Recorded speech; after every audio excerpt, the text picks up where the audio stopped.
Systems are online. Welcome back, Jet.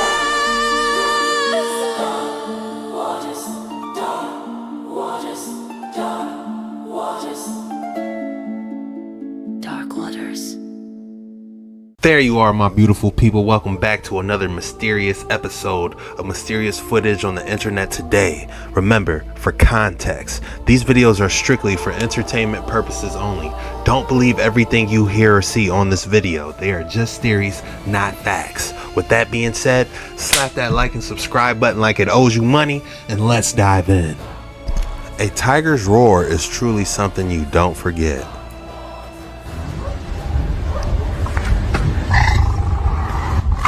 See?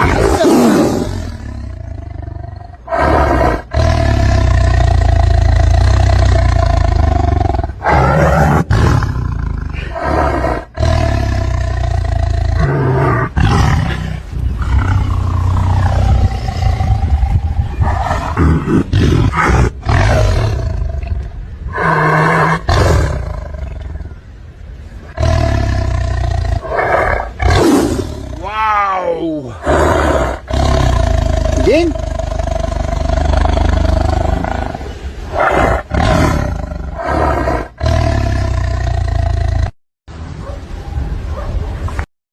Did they give him a bowl of bratwurst? Oh, a bowl of Johnsonville? No wonder he's yelling at him. Give my man a steak or a zebra. See? I can speak for him, man. Y'all gave me some cheddar bratwurst. If y'all don't throw a couple chuck roast over this fence or a steak or something, I speak tiger, y'all, and that's what he's saying. I'll admit, within the first few seconds of this video, you're going to go, I'm not so sure about that, man. But tell me if you think all of this in totality could be a coincidence. Because I'm thinking it's more of a stretch to think this is a stretch. It's clearly happening and it's in your face. Watch this. The world might actually be run by demons. At almost every major city, there is symbolism for Lucifer. The United Nations headquarters is located at 666 United Nations Plaza, where there is tons of demonic symbolism such as this end times beast. In the Bible, it says 200 fallen angels descended at Mount Hermon, and the UN just happens to have a base there. The craziest part is that at a city called Astana, a city that's been purposely hidden from us, there's a massive pyramid, much like the one on the money that controls our entire world. And inside this pyramid, there's 200 perfectly aligned chairs. It's almost like the 200 angels that fell have a I almost spit this water out when he said that. Why do they have 200 chairs exactly? secret base where they make their plans. At this same city, there is another torch that represents Lucifer. This evil symbolism even stretches to CERN, a government research facility which has a statue of Shun, the destroyer of worlds outside of it. So the 666 Plaza thing is true. The Mount Hermon thing is true. The Lucifer being the light bearer is true. The 200 chairs, that's legit. So that's only the tip of the iceberg. There used to be a website that is now scrubbed from the internet. I cannot find it. If one of you guys is a real techie, find this out for me. There's a website that showed the distances between certain buildings, like the Pyramids of Giza to the Basel, Switzerland World Bank, the International Monetary Fund, is exactly like 6,666 kilometers apart. And the One World Trade Center is exactly 666 miles from the Statue of Liberty, whatever, not saying that exact, but it was a website compiling all these shocking distances that happen to line up with 666s. And they're like significant, buildings in the White House and all that. Now, remember also the Washington Monument. Go and convert the height of the Washington Monument from feet to inches and check out that numerical value and tell me, whoopsie daisy coincidence. Something shocking is going on in our world today, guys and girls and everyone else. And we're a part of it. We got born into this power struggle that's happening, where it's good versus evil. What side are you on? Probably you're on the same side as me. I mean, it's a big club and we're not in it, right? Anyway, let me know your thoughts in the comments below and follow for more. I'll admit, within the first few seconds of this video, and I have seen that video he's referring to about how everything was exactly 666 miles apart. It's been a while, but it wouldn't surprise me if they did try to get rid of it. Alright, if you're like an inherently paranoid person, do not watch this video. This video is about neural dust, which is one of the coolest but also scariest types of BCIs. BCI stands for brain-computer interface. Basically, it's any type of device that lets your brain and a computer communicate. Most popular example of a BCI right now is Neuralink, which is like a wire with a bunch of electrical nodes that requires actually being put into your brain to work. Obviously super invasive, but neural dust is a lot different. Neural dust particles are tiny electrical circuits containing a piezoelectric crystal. Now, I don't need to get too into the weeds technically in this video but basically these electrical components take in ultrasound and they produce electrical frequencies. And more importantly, they can actually modulate that ultrasound based off the electrical input that they're receiving. What this means is that when they're in the brain, ultrasound can be used to transmit and receive information. They also don't require a battery and they're around 10 nanometers, which means that they can cross the blood-brain barrier. So neural dust is the first type of BCI that can actually be implanted in someone's brain using only a nasal spray. So this right here is the first type of BCI that you could literally just inhale and kind of contract. So I know there's a lot of talk about if you would or if you wouldn't get Neuralink, but with something like neural dust, you might get it by accident. All right, if you're like an inherently paranoid person, do not watch this video. Oh my goodness, I'm gonna start wearing a mask every time I go out, you know? You know how those airplanes up there be making those Oregon trails? What's to say they not unleashing the neural dust, you know? That's where I believe microscopes can come in handy so we can actually spot these little critters. I wonder how deep of a magnification you would have to go to actually witness some type of nanotechnology. Drop your thoughts in the comments below. If you're enjoying this type of content, please consider hitting that like and subscribe button. I'm trying to bang these episodes out every day again, and I'm getting my rhythm back, and I appreciate you guys. So a like and subscribe helps your boy out, gets this algorithm out to the like-minded individuals, and I just want to say thank you for your time. Now let's get straight back into the action. ABC News has obtained a videotape that shows clearly what happened when the president fell ill. Here's White House correspondent Ann Compton. Here's something odd I came across. This is President Bush Sr., not to be confused with his son, a later president. And in 1992, he vomited on the Japanese prime minister and then fainted. Now the odd things. Firstly, I don't remember this happening at all.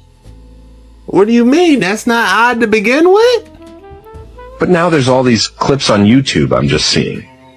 Secondly, watch his wife. That's Barbara Bush, who some say is Aleister Crowley's daughter. Some say is a man. As soon as she sees he's gonna vomit, she darts over to cover his mouth and nose. Possibly the worst thing you could do, right? Was she trying to hide something being seen from camera? And thirdly, look at this news clip. They are about to report that the president died the same day, then suddenly backtrack. This just into CNN headline news, and we repeat, or we say right off the bat, we have not confirmed this through any other source. Stop. We are now getting a correction. We will not give you that story. It was regarding some other... ABC News has... I don't remember that happening at all. I might have been too young at the time. If you guys remember that, drop it in the comments below. But what exactly were they trying to hide? His true form? The Draconian race is probably the most misunderstood. I have witnessed a deep respect for this race. The Andromedans consider the Draconians the ultimate warriors. Not in a positive sense, but in a negative sense. The Draconians are the oldest reptilian race in our universe. Their forefathers, somewhere in our most ancient past, came to our universe from another separate universe and or reality. When this actually occurred, no one really knows. The Andromedans have said that the Draconians themselves aren't real clear how and when they themselves got here. But what is interesting is that they declare and teach to their masses that they were in this universe first before human beings, and that they are heirs to this universe, and as such, all of them are royalty. They are disgusted why all the human race don't recognize this claim as true. But nonetheless, they don't debate the issue with them either. They have colonized many star systems, and they have created many races by genetically altering the life forms that they encounter. The most densely populated area of the subraces of the Draconians is in the constellation of Orion, which is a huge star system. that has millions of stars in it, which are suns, which have solar systems around them, and Rigel, and also the star system known as Capella. Here lies a very dangerous part of the universe for human beings. The mindset or consciousness of the majority of these races in this region is service to self, and as such, they are always subverting and invading and manipulating less advanced races and using their technology for control and domination. The Draconian race is probably the most... I have recently been going through the entire Alien vs. Predator series. You know, the old school Aliens where it's got the face huggers and the Predators with the dreads, that turn invisible. I never seen those movies, and I'm going through all of them now in chronological order. With this new paradigm that I have from diving on these waters, I'm looking at the Predators, right? And I'm watching it, and I'm like, what are they trying to tell us? I feel like in all movies, there's a little bit of truth, and you see how they're just diving into these ancient temples underground and stuff, and I'm starting to think, like, could the Anunnaki possibly been created by the fallen angels, and they had all this type of crazy technology, and like the humans kind of looked up to them back in the day because they see this type of technology and that they're bigger and doing all this type of crazy stuff. So I'm kind of starting to compare, the Predators to the Anunnaki. It's just a crazy thought, but if you got some correlations between the Alien movies and the Predators and what they're trying to tell us, drop it in the comments below. I'd love to hear it, because I'm listening to this dude speak about the Draconians, and I don't know, it could all just be fiction, or they could be trying to tell us something, and that's why I'm diving through all of them.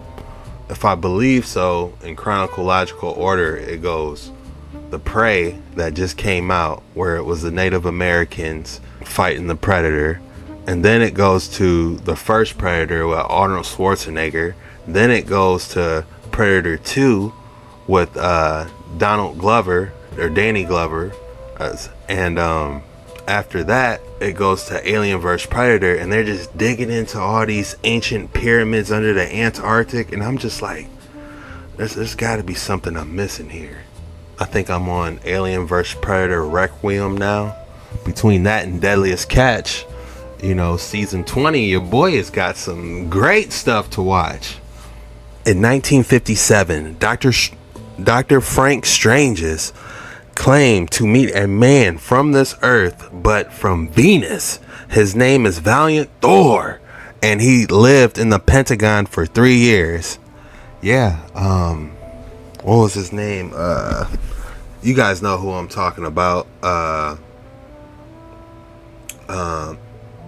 Phil, I believe his name was, at Dulce Base talked about Valiant Thor, but I haven't seen this. I said, where are you from?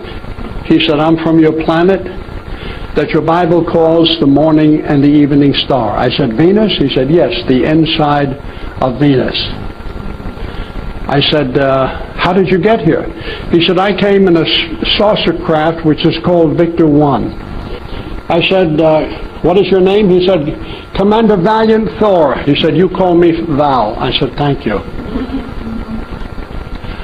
And how long have you been here? 3.5 years, this coming March 16th of 1960.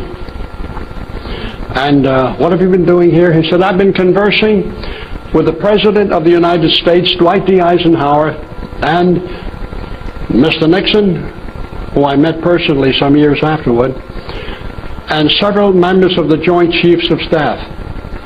He said, I brought a gift for them. And this gift was in my hands, and I looked into the eyes of Mr. Eisenhower. I said, this information will do away with and even in the United States, and then you can share it with other nations. Gave it to the President. President Eisenhower received this information. It took them over 1 year to get back to the commander. He was their guest for 3 years at the Pentagon. And 1 year later, the President came back, met with the commander again, with this information in his hands, shaking his head, he said, "I'm sorry, we cannot accept this information because it will ruin the economy of the United States." I said, "Where are you from?" He said, The same reason they're not going to release the medbed technology. I could see that device causing a lot of people to lose a lot of money. Of course they don't want nothing to do with it. I'm starting to think that the United States definitely has specimens, like in Dulce Base. Like I'm damn near almost positive that they have some specimens from wherever, you know, not earthly specimens, like some genetically modified creatures, whatever you want to call them, demons, UFOs that were flying those crafts. We got them, guys. If you think for a second we don't have the technology to, if we see one and we capture them, we got the technology to capture them, man. And they just being quiet about it. That's why I'm personally interested in what Donald Trump is going to, you know, say about the disclosure. You know what I'm saying? Is he just going to give us a couple paragraphs like, oh yeah, this is what it is? Or are we going to actually see some footage or like a presentation of some stuff? You know, I forgot what country they went to and snatched somebody up in under, you know, 1 hour, you know, like the Power Rangers, because of the type of weaponry and the type of, you know, technology we have. Like there was soldiers that were talking about seeing the special forces, and they were saying that they basically had technology like how we watch the Predator movies, like how they go camouflage and you don't see nothing. Like, yeah, it wouldn't surprise me if they were able to capture some specimens. We have UFOs coming out of a portal over the ocean. I gotta see this. There's always been a question of how do UFOs travel here? And one of the things I believe is they travel through a portal. Because of the great distances between each solar system, they probably found a way how to use portals to travel to our planet. Now y'all look at this. It clearly shows UFOs coming out of a portal. Maybe like 2, 3, or 4 of them. And with that type of technology, millions of years ahead of ours, it's no wonder how they can easily do this. I don't know. We might be able to activate. You guys seen Stargate, right? They were protecting the portal. You know, for all we know, that Stargate could be based on a true story. I haven't seen it. I started watching it. I seen the first episode of like how the things came through the Stargate, took care of the military. You know what I'm saying? Now they trying to go back because I guess the bomb didn't go off. Like I watched the first 2 episodes. I'm gonna get back to it and finish it to see if there's any gems in there they might be trying to throw at us, or some type of correlation I can piece together. That's all I'd be doing watching these science fiction movies. I try to put the pieces together. You know what I'm saying? Walter Russell's periodic table that he put together. Now you would compare that to Mendeleev's periodic table. You'll compare Walter Russell's to it, and you'll see something completely different. It's unwinding. Whoa. You'll see hydrogen sitting all the way over there by itself, but they don't show that hydrogen has the same tone as carbon. Same tone, same key of E. 40.5 hertz. The next one would be like 81 hertz. You go to silicon, it will double up and would be 162 hertz. You'll go to cobalt and it'll be 324 hertz. It's in that base. If you were to take the angles of incidence or the tones that they create, you know, their color, like you can turn color back into sound. It's the same wavelength, it's just twice as long or much longer. So all you have to do is keep dividing light by 2 and you'll ultimately get back to the audible sound of it, because there was a relationship between light and color, sound and tone, matter and shape. Walter Russell's periodic table that he put together. Now you would compare that to Mendeleev's periodic table. You'll compare Walter Russell's to it, and you'll see something completely different. It's unwinding. You'll see there's a relationship between hydrogen, carbon, silicon, cobalt, rhodium. They're all bonded. They all sit as the middle point between 2 noble gases. So those things don't really exist. It's only one substance. Now the problem is, the first thing that we're able to perceive is hydrogen. That's the first visible element, because before it is too dense for us to perceive it. But as you reach into the next octave, the carbon octave, and they call that a bisexual tone, because the carbon has two tones to it. It has a negative side and a positive side. Part where lithium behaves. Lithium is contractive. Beryllium is contractive. Boron is contractive. But the moment you get to carbon, you balance it out. It gets to a perfect balance of plus and minus 4. So it's a double tone. Nitrogen is minus 3,1. Oxygen is minus 2. Fluorine is minus 1. Now the balance of this, all of those are mates. Fluorine and lithium naturally mate. If you have lithium bonded with any other element, the moment that fluorine is introduced, it will break all bonds violently so it can bond with fluorine. Same thing with beryllium and oxygen. That's why it said, and what they've tried to keep from us, if you want to break water into its component parts of hydrogen and oxygen, all you have to do is introduce beryllium or the sound of beryllium. Oxygen will violently break away from any other thing, even hydrogen, to bond with that beryllium. Walter Russell's periodic table that he... We've been looking at this same periodic table for, I don't know, probably at least 200 years is when they probably started trying to teach this. You don't think at some point we discovered new elements and they needed to add a better structure that looks something like this? Like, I believe that he's adding the frequencies as well. How cool is that? And it just shows how it's unwinding. I would love to learn more about that. I feel like we need Bill Nye the Science Guy episodes, but have Terrence Howard explaining this stuff. You know what I'm saying? Hi. Hi. One vegetarian pizza. It's $12.15. Oh. By the way, if it makes you feel any better, I happen to like 8-year-old boys. What? I mean, you said you thought that your hair looked like an 8-year-old boy's, and I'm just saying I like it. The hair. Thanks.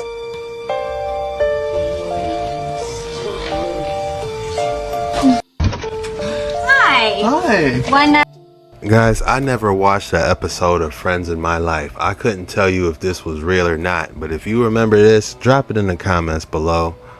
It's almost like they were trying to normalize the dark intentions that they were doing, you know? Truly disgusting individuals. Like, what would make you... I'm just trying to figure out what writer in their right mind would say this is a good idea.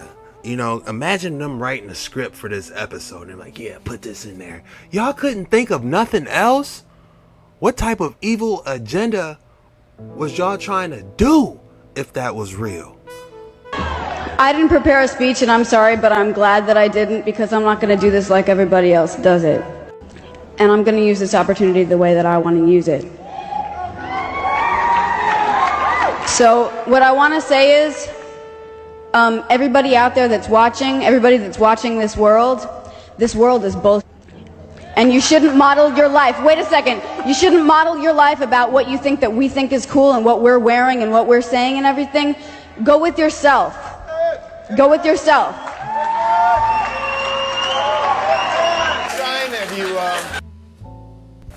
I don't believe this world is a BS. I believe that this world is a magnificent creation where you can see his handiwork throughout nature, throughout the animals, the correlation between seeing human veins through our skin and how the tree roots go do the exact same pattern, just like lightning strikes throughout the sky.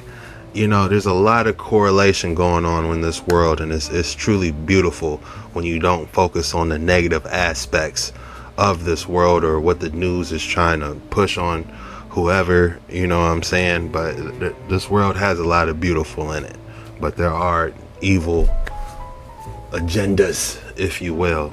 You know, what I'm trying to say is, you don't want to focus on the negativity, because there's a lot of beautiful in this world, is what I'm trying to say. You can see his handiwork everywhere. I don't even know who Fiona Apple is. I've never heard of her. I don't know what she played in, but you know, I could see what she was trying to do. Oh, like you don't know what it is. You don't know what that is. I have no idea. You don't know. Jimmy Fallon doesn't know. David Letterman doesn't know. We don't know. All the comics and show business don't know what this is. Right? Yeah. What is it? Come on, Jimmy. Seriously, the time is up. People are hip to this kind of stuff.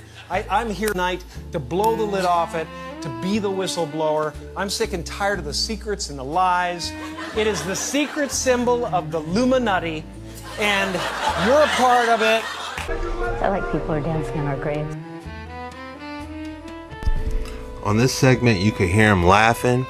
They said during that recording live, nobody was laughing. They had later added all the laughing after they recently aired it, because if you listen, you can hear people laughing while he's talking. And I know what was his name, Tyler, he recently said that Jim might be a fallen angel, and I was looking at my comments and people, you know, think that. I don't think that, but again, I don't know, you know what I'm saying? It's watching Ace Ventura, huge fan, and we see him trying to speak up, you know what I'm saying? It's, you know, I need more evidence, but I'm not really trying to look to incriminate anybody or, you know, say anything bad about anyone either, you know what I'm saying? Like, I don't look forward to talking bad about anybody, because you know what they say, you know, if you say anything bad, like you say something out your mouth bad towards anyone, no matter what they did, what it took for you to muster that energy up and come out your mouth, it's affecting you 8 more times than it's going to affect the person that you're trying to talk about. So keep that in mind when you try to gossip or talk about anybody. You know what I'm saying? You only want the best for everyone. I think that's might have been what he meant by we should love our enemies. What's the scripture?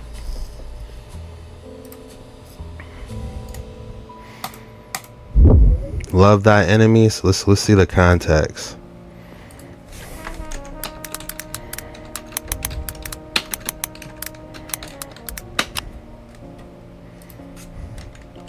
Love thy enemy.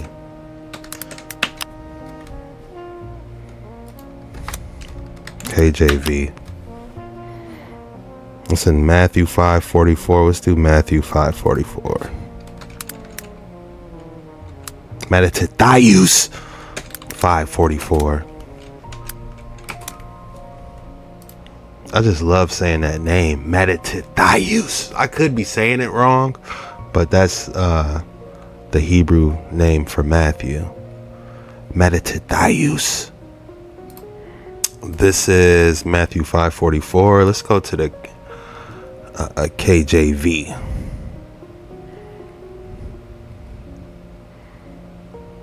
When someone commented, Chuck, you must not know who created the KJV.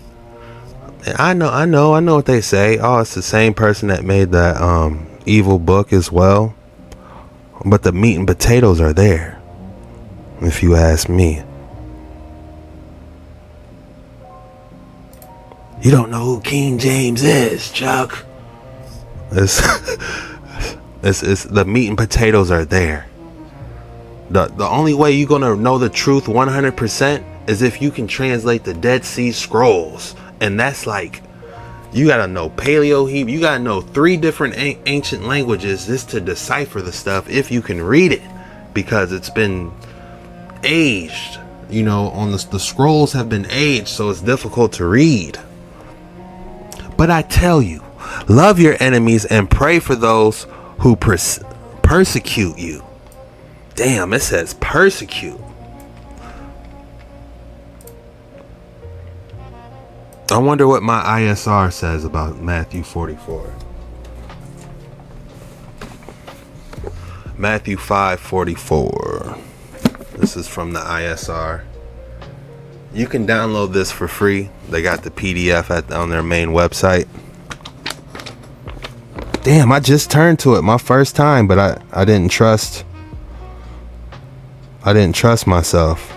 Has that ever happened to you where you try to open your Bible to a certain spot, and the first time you open the Bible it comes straight to it? I literally just did that, but I kept going. I should have stopped. Now I gotta go back.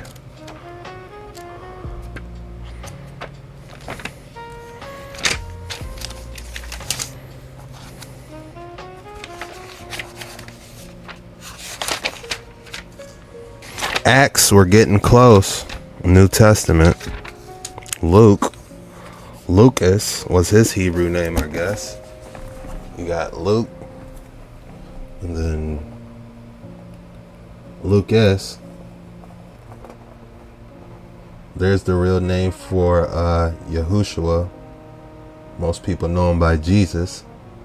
That's what is in the Dead Sea Scrolls. If you were to look in the Dead Sea Scrolls, you will see that every time where the name Jesus is supposed to be. But let's continue to Matthew. There it is. Oh, it's only interesting. Matthew 5:44. All right, let's read this one together.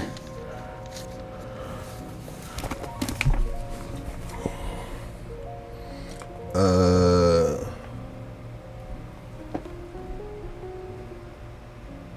44. But I say, here, I'm gonna try to, right here, where my finger is. But I say to you, love your enemies, bless those cursing you, do good to those hating you, and pray for those insulting you and persecuting you. That goes a little bit deeper, doesn't it? You know, because what, like I just said, when you point the finger, you got 3 pointed right back at you. When you talk bad about somebody, it affects you 8 times more than it affects the person you're talking bad about. Could that be what he means? You got to think about the rice experiment, where they wrote negative words on the rice and then they wrote good things on the rice. Which one rotted faster? You know?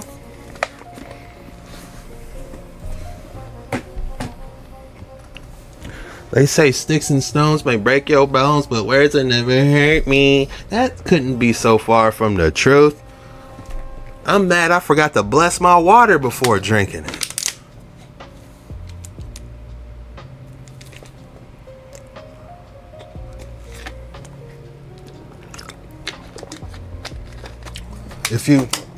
If you got a baby and you're giving them, something to drink, bless that bottle before you give it to them. I know they be crying and you be tired, and you want to quick, make them, relieve them, but, hit that quick prayer over that bottle, before you give it to the youngins.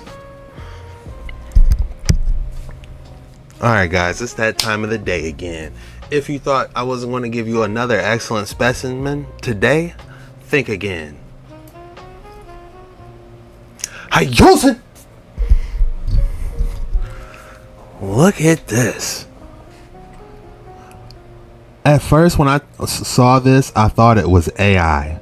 But since he's flipping it around and we're able to look at it from different angles, this is real, guys. Look at the line structure. This is gruesome and pretty at the same time. It's got a gruesome oily look, and then you got these limes. Could these be petrified mini limes? What's going on here? Are they telling the truth? Like, looking at this, I want to name it and give it a specimen rating, but it makes you think, what really is it?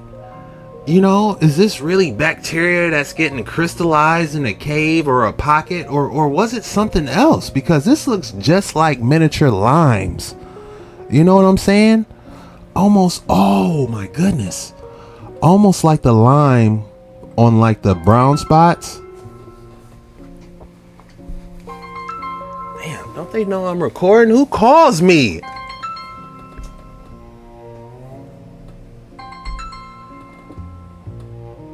Oh, it's a telemarketer. I'm like, nobody calls me. Who the heck is this? It's gotta be a telemarketer. But anyway, the point I'm trying to make is if you take a look at this stuff, it's almost like it's got moldy. You know, like they were originally these green limes. Like they all originally looked at this, because look, if you look at the other color, they're the same size as these miniature limes. So could this be some type of ancient petrified fruit that they had? Maybe they had limes like grapes that the ancients were popping and eating, and what we're seeing is a moldy, you know, calcified, fossilized version. And what do you know, it's on today's specimen of the day. And drop your thoughts in comments below, you know what I'm saying? Because you gotta wonder, looking at all these specimens, what were they? Are they all just forming in a cave pocket randomly, or was it literally some type of organic material at one time? Because you know what some people say, all geology is petrified biology. Now the rating I'm gonna give this, just for the fact that we connected those dots together of this possibly being a moldy ancient petrified fruit, I'm gonna give the rating a 9.3, and I'm gonna call this moldy and fresh key limes candy. Moldy and fresh key lime candy. And that's all we got for today's video. If you made it this far, be sure you hit that like and subscribe button and drop the code word in the comments below. The code word for today is aliens. Go ahead and drop aliens in the comments below. When you do that, that lets me know you're a real one. You made it all the way through the video and you really rock with your boy. You took the time to grab your TV remote, even though you're watching on your TV at home. You took the time to spell it out, or you jumped on your phone like, look, let me jump on my phone real quick, you know, let Chuck know it's we out here. Man, I appreciate you guys. Even if you don't, you're just lurking and watching, at least hit the like button one time for your boy. Helps us out. And I just want to say thank you for spending time with me. I enjoy these, you know, I enjoy these deep dives, and we're going to keep going. I got a lot of exciting stuff coming up, and yeah, this was the most mysterious footage on the internet today. See you later.